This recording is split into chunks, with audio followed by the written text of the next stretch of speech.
bien, que está está bien. autorizada. Ok, perfecto. Muchísimas gracias, chicos. ¿Qué tal semana tuvieron? Muy bien.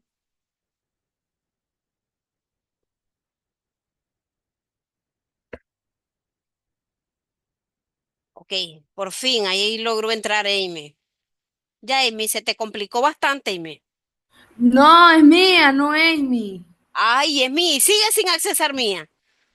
Yo estoy conectada hace rato. Ah, sí, es cierto, es mía. Sí, todo el tiempo usted sabe que la vivo bautizando. A ver, chicos, bueno, esperemos que logre entrar a través del mismo link ahí que les acaba de compartir hace pocos minutos. Vayan anotando su nombre y apellido ahí, muchachos, para que nos quede la asistencia en el chat.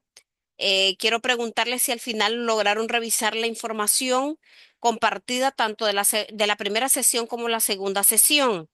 Para mí es muy importante saber de que realmente están revisando el material, que están viendo los videos. En esta ocasión no les compartí tantos videos como en el primero, más que todo es bastante información. Ya les comencé a compartir sentencias también en el material para que ustedes puedan revisar cuál es el criterio jurisdiccional que hoy tenemos y se mantienen esas sentencias que ustedes pueden revisar mes, años y demás, son efectivamente todavía la jurisprudencia que mantienen, excepto casos que vamos a ver en su momento cuando desarrollemos cada una de las temáticas. Entonces, si Profe, tienen una pregunta, dígame. la Andrea no puede entrar, la Andrea Fernanda. No puede entrar por el mismo link. Escríbanle ahí que pruebe con el link que les acaba de compartir. Dice que la deje entrar. A mí me manda un chat. Sí. Ok, entonces, déjenme ver.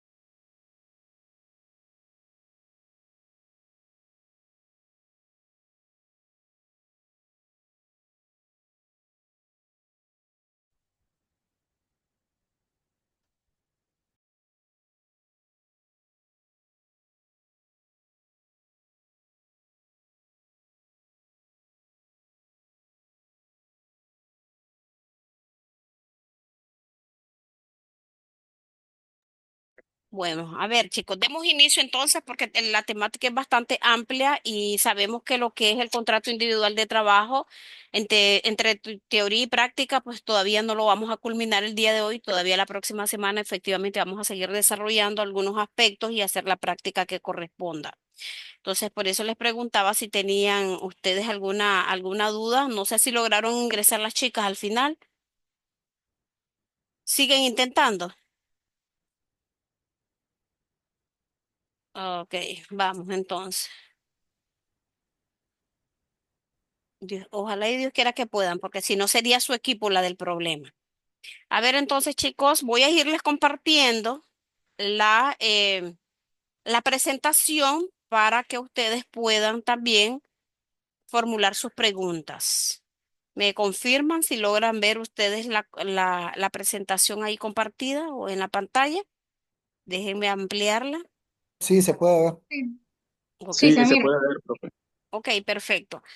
Entonces, el tema de contratos individual de trabajo es sumamente importante en la parte de la gerencia de talento humano, recursos humanos. Hoy por hoy, muchas empresas, en su mayoría empresas privadas, están buscando para poder ocupar estos puestos, tanto los profesionales del derecho como psicólogos, como ingenieros industriales y administradores de empresas. Antes este campo, estos cargos estaban limitados nada más para los abogados y para los administradores de empresas, pero hoy por hoy se ha ampliado un poco más por la parte del tema de higiene y seguridad ocupacional.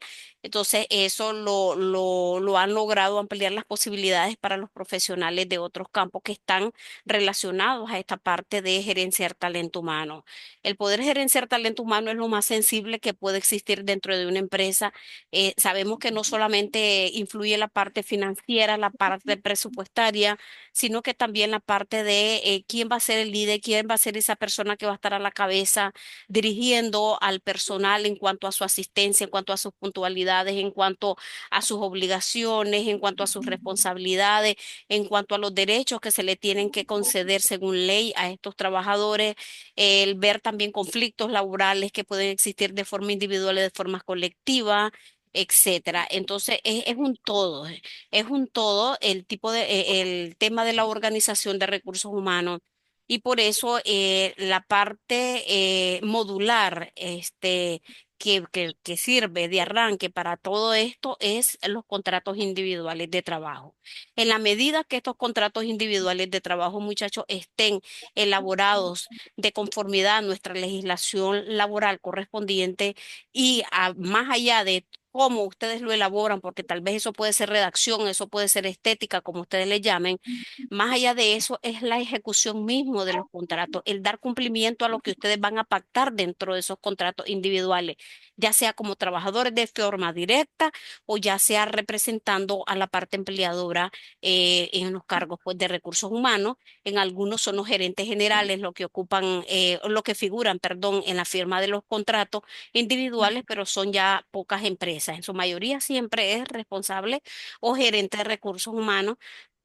Perdón, esto va a depender del organigrama institucional, como lo tenga la empresa, si el cargo lo van a tener como responsable, como directores de recursos humanos y pues en esa medida lo van a ir ajustando. Siempre les he dicho, los contratos individuales no pueden ser machoteros, quitémonos esa mala costumbre de que porque tenemos tantas ocupaciones en recursos humanos, pues hay que hacerlo más rápido, dicen, y más expedito porque esa palabra es muy usual a veces hasta para algunos trámites en el Ministerio del Trabajo, pero al final las resoluciones las obtenemos súper lento, un periodo que está fuera ya de lo establecido en la ley. No nos vayamos largos los reglamentos internos de trabajo que puedes tener máximo un mes para poderlos tramitar y a veces te lleva un año tramitando un reglamento interno. Entonces, a eso, a esas cosas me refiero cuando les digo que es importante el poder nosotros conocer los términos porque en esa medida ustedes también van a poder defender los derechos de los trabajadores si les toca estar en ese lado de la acera, ¿verdad? En el caso de representando a un empleador y la mayoría pues opta por eso, opta por representar a un empleador, por eso están ustedes sacando una carrera profesional porque quieren aspirar a buenos puestos dentro de las empresas y lógico que para poderlo tener, esos buenos puestos ya son representaciones del empleador, aunque en definitiva todos, indistintamente del área donde estén, son trabajadores. Claro que los privilegios, los beneficios, el estatus, el ordinal que perciben y demás, ahí es donde varía. ¿Y dónde se va a dar esa variante? Dentro de los contratos individuales de trabajo. Por eso debemos de ser, digamos, cuidadosos al momento de redactar. Puede ser que el encabezado de un contrato individual sea determinado o indeterminado, sea lo mismo, y la parte del cierre sea lo mismo casi siempre, son cajoneros. Pero la parte de en sí de las cláusulas que debe de contener un contrato individual, esto ya es particular según el cargo que vas a desempeñar. Y ahí debes de tener presente cuál es el descriptor de puesto que va a tener cada empresa para que usted pueda redactar ese contrato y tenerlo presente. Y de hecho, si lo tienen, siempre deben de ponerle en conocimiento al trabajador sobre el descriptor y entregarle una copia junto con su copia de contrato individual de trabajo. Eso es lo que dice la ley, eso es lo que debe de hacerse. En la práctica ya sabemos que no siempre sucede así. Entonces, es muy importante que ustedes conozcan, y esto lo tomé de la presentación de la semana pasada, que no lo pudimos desarrollar. Confío que ya ustedes revisaron el material y los videos por las partes que ya no pudimos desarrollar porque nos llevamos las 2 horas, pero nos llevamos gran parte discutiendo puntos de forma general con las unidades que íbamos a abordar en el programa, ¿verdad?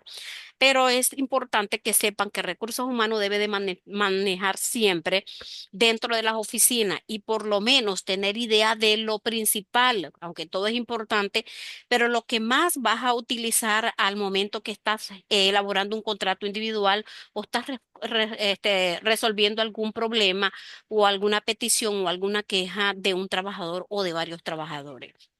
Por eso es que no se deben de limitar a tener a la mano solo un código del trabajo, una ley 185 o la ley de seguridad social y su reglamento, sino que deben de manejar todo este cuerpo normativo que en sí regula esta relación de trabajo. Desde el punto de vista general, la Carta Magna, que recuerden que ya pues tienen ustedes la parte de los derechos laborales, constitucionales y después tenemos los derechos fundamentales que están en la misma ley 185, pero también es importante que manejemos el contenido de un código de la niñez y la adolescencia, la ley 625, que es la ley de salario mínimo para efecto de, hasta para proteger el salario mínimo de un trabajador, deben de manejar ustedes la existencia, porque a veces los jueces civiles no manejan en materia laboral y al momento de embargar el salario a un trabajador, y lo vamos a ver en su momento cuando miremos salario, a veces afectan y no protegen este salario mínimo. Entonces es importante siempre porque en determinado momento la tenemos que invocar o la tenemos que insertar en algunos documentos necesarios y que son parte de la relación de trabajo. La Ley General de Inspección del Trabajo es súper importante que ustedes manejen por lo menos cuál es el contenido que tiene un acta de inspección, cuáles son aquellos aspectos que el Ministerio del Trabajo pone foco al momento de hacer las visitas a las empresas para poder corroborar que efectivamente se están cumpliendo con todas las leyes laborales vigentes. Entonces es necesario manejarlo. Súper fundamental la Ley General de Higiene y Seguridad en el Trabajo, que es la Ley 618, que también que están teniendo una gran presencia en las empresas. ¿Por qué? Porque aquí asegura la parte de la vida y la salud de los trabajadores en la medida que el empleador conozca cuáles son esas obligaciones que debe de cumplir y estén debidamente organizados. A ver, alguien, Alexia, creo que tienes activadito el micrófono, Alexia. Gracias, mi niña. Entonces, en la medida que tengan debidamente organizadas las comisiones mixtas, que no estén solo de nombre, que no estén solo de adorno, que efectivamente ejecuten, perdón, su plan operativo anual tal como lo presentaron en el Ministerio del Trabajo y le estén dando el seguimiento, la supervisión directa a los lugares de trabajo, esas supervisiones periódicas, el mantener en el botiquín de primeros auxilios los medicamentos requeridos en la lista necesario, etcétera, eso también va a garantizar seguridad. Y así, muchachos, lo que es pues la ley de derechos adquiridos, como ya se los había mencionado, que solamente en materia laboral tenemos algo que en la cual toda costumbre se vuelve ley y el fundamento jurídico que lo ampara y lo avala es esta ley 516. También es importante la ley de organización, competencia y procedimiento del Poder Ejecutivo y ustedes me dirán por qué porque esta es de cierta manera la ley orgánica a la cual se rigen las instituciones públicas, porque en el Código del Trabajo, muchachos, simplemente no tenemos nosotros, ni en la ley 815, que es toda la parte procesal laboral, no existe en sí los recursos de revisión o los recursos de apelación. Entonces, los términos, condiciones y demás nosotros nos amparamos o nos apoyamos de la ley 290 para la interposición de los recursos y demás, ya sea incluso hasta para gestiones dentro de la parte de la relación laboral que hacemos a cualquiera de estas instituciones, en este caso en particular, Ministerio del Trabajo, nos vamos con esos términos y esos plazos que establece la ley 290, que no la tenemos ni regulada en el Código del Trabajo y que es muy general en la ley 815. La ley de seguridad social y el reglamento, como ustedes lo pudieron visualizar, también es importante manejarlo. Yo creo que esto o sí, pues es importante tenerlo. Hoy por hoy, con los cambios del sistema que tenemos de ingreso, para que ya no tenemos el CIE como tal y se les ha estado capacitando a los recursos humanos de cada una de las empresas en el nuevo sistema eh, este, de ingresos para poder reportar todas las incidencias que se dan. En su momento vamos a ver si tenemos un chance y les puedo presentar de forma general cómo está operando el nuevo sistema, que pues aparentemente es un poco más rápido o por lo menos más fácil de poderlo manejar. Tenemos lo que es el reglamento de la Ley de Seguridad Social, igual allí lo tenemos dispuesto, y una serie de normativas que ustedes pueden ver y están incluidas dentro de su material. Si no me equivoco, ya ustedes ya la pudieron revisar porque nos dirigimos y es importante manejar que no solamente tenemos normas nacionales en materia de trabajo que debemos de manejar y conocer, por lo menos en lo general, sino que también tenemos leyes o convenios internacionales en la cual nosotros como país somos miembros firmantes de la OIT y por tanto nos obligan a poder ajustar las leyes internas de acuerdo a los convenios internacionales que están relacionadas, qué sé yo, al trabajo de los menores, el trabajo de las mujeres, a la parte de la organización sindical, a la parte de los conflictos colectivos, etcétera. Ahí tenemos un sinnúmero de convenios que también en su momento lo vamos a ir abordando. Y otras leyes específicas que ya son propias de la parte de la relación laboral, como ya es bastante interna, que es al momento de poder gerenciar talento humano, que son los contratos individuales de trabajo, porque recuerden que todos los derechos que están en el Código del Trabajo están prestos para ser mejorados a través de los contratos individuales y los convenios colectivos. Siempre y cuando supere los beneficios que están ahí, son permitidos y cumplen con esa protección de ley. Mientras no disminuya, todo está bien. Igual en los reglamentos internos de trabajo que se requieren a las empresas que ya deben de manejarlo, en la cual establecen ciertas disposiciones disciplinarias, la cual en el Código del Trabajo no se toma, no se regula, pero que sí se pueden presentar como propuesta de los empleadores con la autorización también de los trabajadores dentro de ese proceso de autorización, el reglamento interno de trabajo. Tenemos también manuales de procedimientos internos, políticas a veces internas, acuerdos ministeriales, costumbres y usos locales que deben de estar ustedes atentos a cuando se da alguna disposición administrativa en cuanto a suetos, en cuanto a feriados o cualquier tratamiento de alguna de las disposiciones de ley que tenemos en materia laboral. Y claro está la jurisprudencia laboral, ya sea emitida por la Sala Laboral del Tribunal de Apelaciones, así como las emitidas por la Corte Suprema de Justicia a través de los amparos laborales. Entonces, vamos a hablar, dicho esto, si no tienen preguntas, vamos a comenzar a hablar sobre los contratos individuales de trabajo. ¿Vamos bien por ahí? ¿Estamos claros o tienen dudas? Ustedes me dicen sí, estamos ahí, continuamos.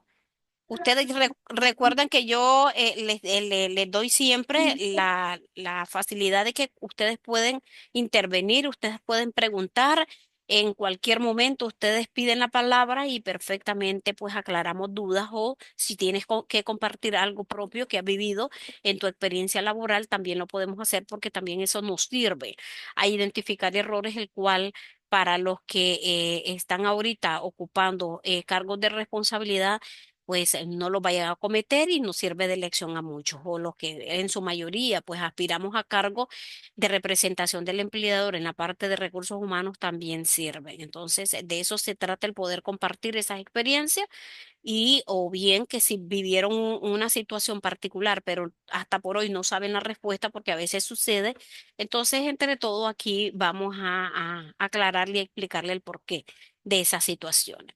Entonces, el artículo 19, si no hay pregunta, o si las hay, a ver, digan. Estamos claros, profe. Ah, ok, perfecto. Entonces, en el artículo 19, ahí nosotros arrancamos hablando de lo que es el contrato individual, porque ahí te da una definición de lo que es la relación laboral y contratos individuales de trabajo. Algo que deben de tener presente de que exista un contrato laboral escrito o no escrito, siempre va a existir una relación laboral. La relación laboral es simplemente aquel vínculo que puede tener una persona natural llamado trabajador con otra persona a cambio de una paga o una remuneración, ya sea porque va a prestar un servicio o va a ejecutar una obra, etcétera. Esa es una relación laboral. Los contratos individuales de trabajo son convenios, que esos convenios pueden ser verbales, pueden ser escritos, pueden ser determinados o indefinidos. Pueden ser individuales, algunos les dice colectivo, etcétera. entre una persona natural llamada trabajador, porque de eso debemos de estar claros. Dos sujetos son los que intervienen en la relación laboral y es la persona empleadora y la persona trabajadora. El código no refiere a personas trabajadoras y personas empleadoras, lo define de forma directa como trabajador y empleador.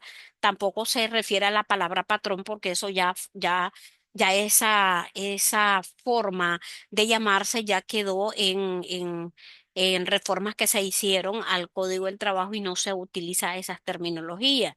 Pero el ministerio hoy por hoy sí, a través de las inspecciones, en la misma guía o actas de inspecciones laborales o en los reglamentos internos, está exigiendo que se le llame persona trabajadora y persona empleadora, aunque en el código no está tal reforma. Pero a veces por llevar la fiesta en paz, entonces nosotros hacemos caso y nos referimos de esa manera cada vez que haces algún trámite ante el Ministerio del Trabajo.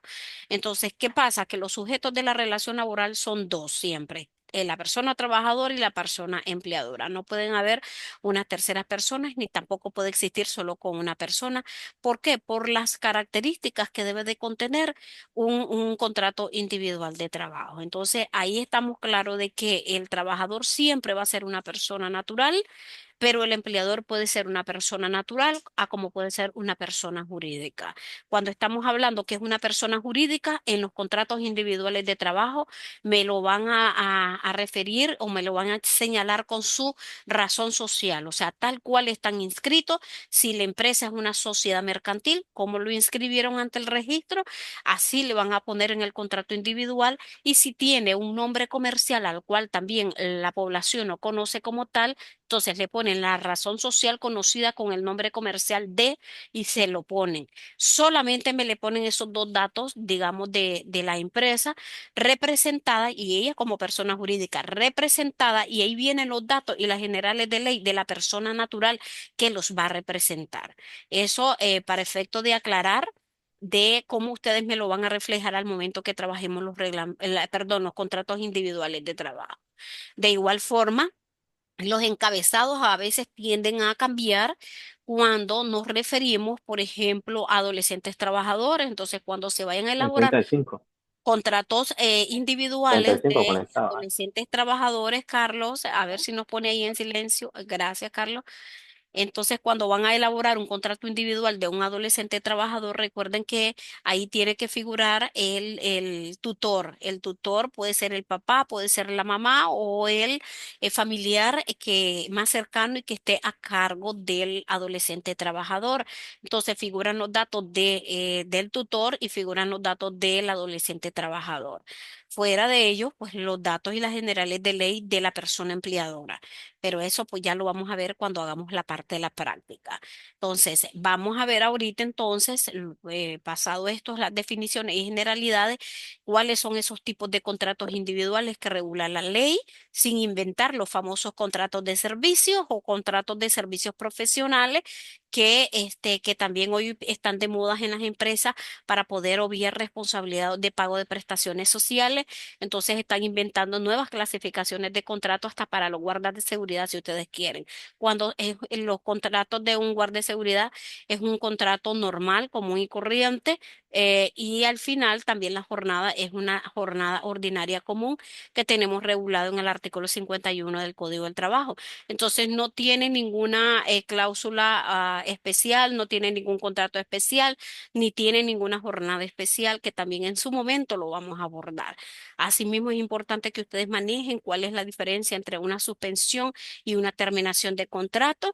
Y ahí dentro de los mismos vamos a abordar la parte de las jornadas, tanto diarias como semanales, porque es importante que los especifiquemos dentro de los contratos individuales. Entonces, aquí también vamos a aprovechar en abordar un poco la parte de la jornada de trabajo. Entonces, como primer punto, todo lo que es los contratos individuales son al final regulados desde el artículo 19 que ya leímos y ya vimos una parte del concepto de lo que es la relación laboral y contratos individuales se encuentra en el mismo artículo 19, nada más que la relación laboral está definida en el párrafo primero. En el párrafo segundo tenemos la definición de lo que es contrato individual de trabajo. Y vamos a ver hasta la última, que es la forma de finalizar la relación de trabajo, que ya pues los tenemos ya para cerrar en el artículo 29 del código. Y así sucesivamente vamos a ir desarrollando los temas. En las diapositivas, muchachos, trato de solamente ponerle los puntos o subtemas que voy a abordar, porque soy de las que, como cuando he sido alumna, siempre me he aburrido cuando los docentes, y todavía lo recuerdo muy bien, y también cuando he recibido mis posgrados o mis diplomados y demás, que siempre cargan las diapositivas con toda la información y al final los docentes, más allá de explicar en sí de lo que trata cada uno de los subtemas, lee. Entonces eso al final aburre, da sueño, no sé, eso es lo que en mi experiencia siento. Entonces trato de mejor poner los temas, cómo lo vamos a ir abordando en cuanto al orden para llevar la secuencia y poderlo comprender mejor, pero explicarlos y discutirlos y debatirlos. Esa es mi forma de considero de hacerlo un poco más, tal vez no dinámico, porque ya también eso depende de la forma de cada docente también de explicar, pero considero que es mucho mejor desde mi punto de vista, pero ustedes me dirán si se siento incómodo o no, porque no me gusta ser como ustedes nos han bautizado a muchos maestros como maestros karaoke, ¿verdad? Que ya solo a leer en una diapositiva y hasta ahí nomás, y al final uno dice, ¿para qué nos conectamos si todo estaba ahí lo que dijo? Entonces mejor nos hubiéramos leído las diapositivas y tranquilos uno en casa. Entonces no quiero ese tipo de reacción, por eso quiero interacción en cada una de las sesiones de clase. Entonces, bueno, la definición ya la vimos en el artículo 19. Los requisitos son muy importantes, los tenemos a partir del artículo 20, perdón, del Código del Trabajo. Es ahí esa parte súper importante que me gustaría ir abordando con ustedes, porque son alrededor, a ver, dos, cuatro, seis, como 7 u 8 requisitos máximo que regula el artículo 20 del Código del Trabajo, que debe de contener un contrato individual o sí o sí. Hay quienes comparten, muchachos, de que no es necesario que vayan todos esos requisitos en un contrato para darle validez. Efectivamente, puede ser que vos omitas uno que otra información o requisito que está ahí, pero desde mi punto de vista y mi experiencia les puedo decir, muchachos, que es necesario y hasta casi indispensable no omitir ninguno de estos requisitos, porque cada uno tiene su razón de ser dentro de un contrato y de cierta manera es poder garantizar tanto los derechos del trabajador como el del empleador. Y lo digo desde este punto de vista, muchachos, porque nos tenemos también que quitar de la mente aquello que siempre hemos escuchado decir de que el Código del Trabajo es un instrumento jurídico que regula solamente los derechos y protege los derechos de los trabajadores como tal. Y eso es totalmente falso porque el Código del Trabajo como tal es sí, es un conjunto de normas que regulan los derechos y también las obligaciones de los sujetos de la relación laboral. Y ya les había dicho antes que sujetos son dos, son persona trabajadora y persona empleadora. Siempre y cuando usted sepa dónde están todos esos derechos y todas esas responsabilidades y sabemos invocarla y aplicarla en el momento, justo en el momento que corresponda y hacer valer el derecho indistintamente que usted esté en el rol de trabajador o en el rol del empleador, pues el Código del Trabajo es un instrumento de ambos, para ambos. Entonces, en ese particular, quiero que todos nos vayamos quitando de esa mentalidad. Entonces, y en el ministerio, cuando llegan a las conciliaciones individuales por algún incumplimiento de las disposiciones del Código del Trabajo, los abogados que están en la conciliación individual captan inmediatamente cuando usted es un abogado que puede ser experto en muchas materias, en muchas ramas del derecho, pero menos en lo laboral. Y cuando captan que no manejas en materia laboral, pues tratan de sacarte más, digamos, beneficio a favor del trabajador, por explicarlo así. Entonces, tratan de darte una explicación y te convence de que tenés que reconocer tales derechos cuando tal vez la ley no le asiste. Entonces, por eso es importante y no puedes alegar ignorancia, claro estamos, porque la ignorancia de ley no es ningún pretexto hoy en día. Entonces, en primer lugar, dice el artículo 20 que hay que señalar el lugar y la fecha en los contratos individuales de trabajo. Entonces, vengo y les pregunto, ¿por qué consideran ustedes que es importante figurar lugar y fecha. Y no importa, antes de que me respondan, es importante también aclararles que no importa en el orden. Todos esos requisitos que están en el código, en ese artículo 20, que los tenés que incorporar en un contrato individual de trabajo, no importa en el orden donde lo vas a ir, digamos, refiriendo, lo vas a ir describiendo en el contrato, porque eso no altera en sí lo importante del contrato individual. Entonces, igual por estética, cada quien toma su modelo y su forma propia de redactar y en los contratos es uno de ellos. Entonces les pregunto nuevamente, ¿por qué es importante señalar el lugar y la fecha en un contrato individual? Es importante para llevar un control de cuándo sucedió esto y también porque existen contratos que son de un tiempo definido, entonces por eso se tiene que realizar. Ok, perfecto. Es para poder llevar un control de cuánto es, digamos, la duración del contrato. Aaron, dígame. Aaron, ¿Aló, miro que, profe? dígame. William. William, hay que miro también ahí Sí. la manito y la palmita de Aaron. Dígame, William. Bueno. Es importante determinar el lugar y la fecha por cualquier asunto de reclamo dentro de las prestaciones laborales, porque a partir de la fecha de la celebración del contrato se cuenta la parte de las prestaciones. Exacto. Qué otro aspecto consideran ustedes que se suma también a todo lo que sus compañeros han dicho? A ver, Aarón, ¿estás por ahí? Los cálculos de beneficios utilizan la fecha de inicio y el lugar de también donde se hace el contrato. Perfecto, claro que sí.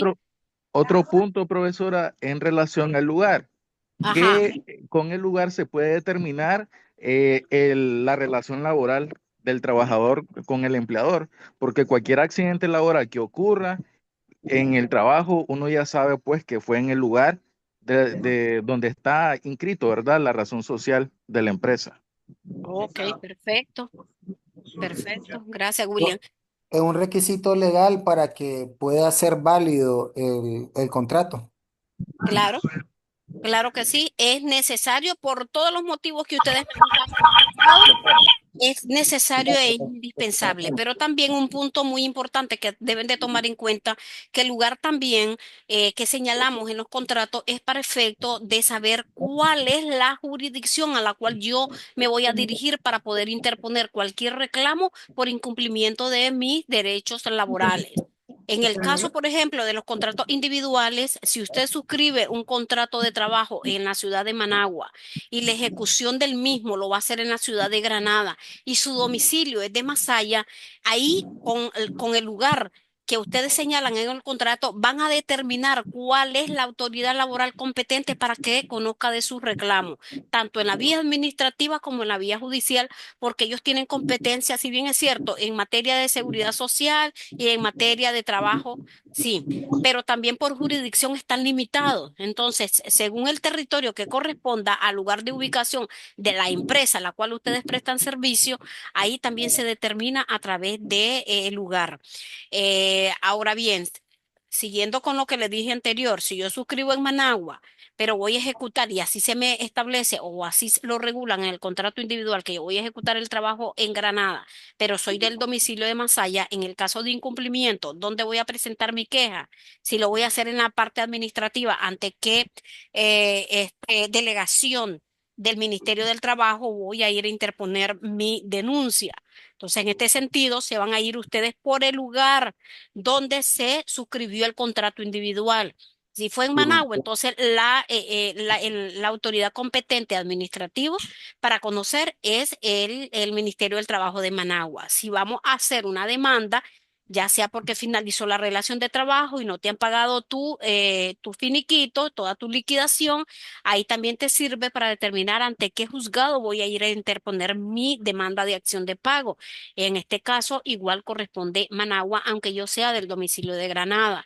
También, por ejemplo, Si yo pongo de que suscribo el contrato individual, por ejemplo, en Managua, la ejecución del trabajo lo voy a hacer en Masaya y yo soy del domicilio de Masaya, ¿dónde tengo que ir a denunciar o a demandar incumplimiento de mis obligaciones contractuales?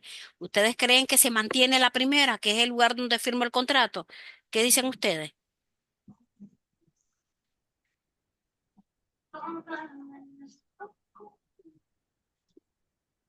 ¿Ves? ¿Creen que siempre es Managua, aunque la persona ejecute el trabajo en Granada y es del domicilio de Granada? ¿Creen que siempre vamos a respetar esa regla general?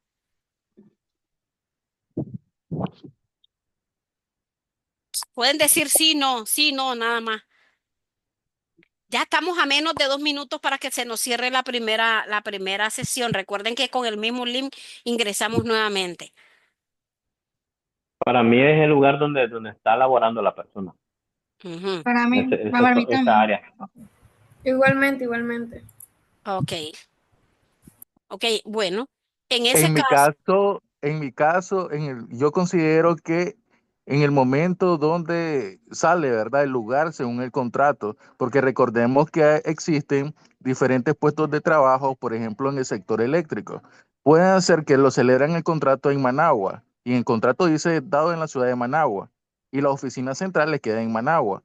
Pero ellos, algunos trabajadores, por ejemplo, los técnicos eléctricos, van en proyectos y se encuentran en diferentes lugares. Ya, entonces, considero yo que en el lugar de donde se celebró el contrato, ahí donde deben de interponer la acción de pago, pues. sí.